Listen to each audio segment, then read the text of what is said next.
Salut!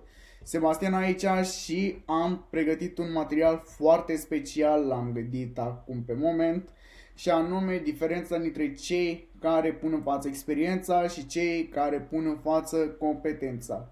Ei bine, experiența, după cum vezi și în definițiile pe care ți le-am lăsat aici pe ecran, reprezintă numărul de ani și implicarea pe care tu o ai într-un domeniu, pe când competența reprezintă abilitățile și skill-urile pe care tu le ai, evident. Și hai să vedem cum acumulăm toate astea. Ei bine, experiența se dobândește în mod pasiv, adică stând un număr de ani într-un domeniu, clar, automat poți să spui că ai experiență. Însă nu este suficient, pentru că aici trebuie să fii și competența și poți să dai și 20 de ani într-un domeniu și să nu faci nimic cu altceva care să fie ieșit din rutina ta zilnică. Și dacă tu pui în față experiența, că ai 20 de ani experiență, cum fac cei din marea majoritate a pieței, și n-ai făcut nimic, complet ieșit din rutina ta zilnică, nu te aștepta să fii competent. Pe cât competența, dacă ai mai mult input în a învăța un skill, și anume, a învăța marketing, a învăța vânzări, psihologie, neuroscience, copywriting și a aplica acel skill în mod constant, păi crede-mă că bag mâna în foc că în 5 ani acumulezi mai multe cunoștințe decât au alții în 10 ani, chiar și 20 de ani. Și am pregătit câteva pointsuri de care o să ne legăm azi, și anume calitate versus cantitate. Știm cu toții diferența aceea dintre calitate și cantitate. Ei bine, să știi că experiența reprezintă cantitatea. Oamenii au impresia că stând 10 ani, 20 de ani, 30 de ani într-un domeniu au deja autoritate. Însă aici intervine incompetența inconștientă și în momentul de față aici nu este vorba că stai într-un an, foarte mulți ani într-un domeniu, pe cât este vorba să înveți un skill, să te adaptezi, să iei feedback constant, să faci autoreflexie, să nu mai faci aceleași greșeli. Dar dacă tu n-ai făcut lucrurile acestea și ai stat și ai făcut aceleași lucruri, crede-mă că nu o să ai nicio competență, pe când competența reprezintă calitatea.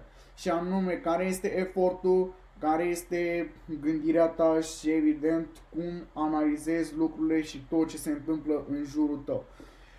Pe cât progresul continuu. Cum am spus mai început, trebuie să progresezi în mod continuu, pentru că tu dacă stai 20 de ani într-un domeniu și n-ai făcut nimic altceva decât aceleași lucruri, apoi credem că nu o să fii competent, pentru că pe cât la competență trebuie să ai progres, trebuie să înveți în mod continuu, ca apoi după aia să faci master pe skill-ul ăla. Chiar și un șofer de Formula 1 are accelerație, ambreiaj și frână și face același lucru pe cum un șofer de mașină. Dar el are master, are instincte și are reflexe. Apoi, flexibilitate și adaptabilitate. Asta este cea mai importantă, și anume să fii flexibil și adaptabil. Piața este în continuă schimbare, business-ul este un domeniu incert, business-ul este un domeniu în continuă schimbare și experiența bazată pe ani fără expunere la variate situații poate duce la o gândire rigidă și dificultăți în fața schimbărilor. Și dacă ești genul acesta de om care pune în față experiența și nu te poți adapta și să fii flexibil la schimbările din piață, ei bine, îmi pare rău să spun, dar nu o să existe un viitor. Apoi, input și efort conștient. Mereu aud vorba asta că foarte multe business-uri dau faliment din cauza că n-au cash flow. Însă aici nu este vorba de cash flow, cât este vorba că este aici un lack of brain, lack of effort și oamenii nu depun efort și nici n-au input. Pentru că totdeauna va exista unul în piață care o să fie mai bun decât toți ceilalți, care va ști domeniul ăla ca în palmă și evident va fi acolo întotdeauna să îți dea un șut în fund de fiecare dată când ieși în față.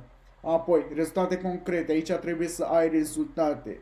Pentru că atunci când te întreb, atunci dacă ar fi să fii un potențial client, de ce trebuie să lucrezi cu tine? Aici trebuie să spui beneficii. N-ar trebui să-mi spui că ești tu cel mai bun, că ești cel mai tare, că ești cel mai ieftin și așa mai departe, pentru că ești comodizat și nu oferi nicio valoare și, evident, aici trebuie să știi ce probleme rezolvi. Tu nu ești aici să prestezi servicii, tu ești aici să rezolvi problemele oamenilor. Asta include munca ta de fucking hell antreprenor. Și acum cam atât pentru ziua de azi. Dacă ți-a plăcut acest videoclip, mă bucur și sper să te ajute. Zi frumoasă!